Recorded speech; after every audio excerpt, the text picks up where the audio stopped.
ഇരിങ്ങാലക്കുട കൂടൽമാണിക്യം തിരുവുത്സവ ദീപാലങ്കാര പന്തലിന്റെ കാൽനാട്ട് ചടങ്ങ് നടന്നു. ക്ഷേത്രം ശാന്തി മണക്കാട്ട് പരമേശ്വരൻ നമ്പൂതിരിപ്പാടിന്റെ നേതൃത്വത്തിലായിരുന്നു വിശേഷാൽ പൂജകൾ.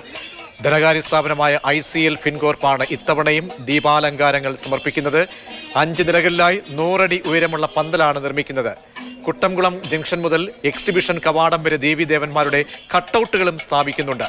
ICL ഫിൻകോർപ്പ് MDയും ഇന്ത്യ ക്യൂബ ട്രേഡ് കമ്മീഷണറുമായ അഡ്വക്കേറ്റ് KG അനിൽകുമാർ, മുൻ MP Savitri Lakshman, Devaswom board president CK Gopi, Devaswom board മുൻ chairman U Pradeep Menon, Devaswom board അംഗങ്ങൾ, മറ്റംഗങ്ങൾ തുടങ്ങിയവർ പങ്കെടുത്തു.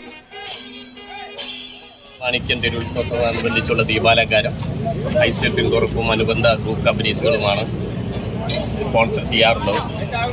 ഈ 2024 ദീപാലങ്കാരം ബസ് സ്റ്റാൻഡ് മുതൽ കിഴക്കേ ഗോപുരം വരെയുള്ള ദീപാലങ്കാരം ICL ഫിൻകോർപ്പും അനുബന്ധ കമ്പനികളും കൂടി ചെയ്യുകയാണ്.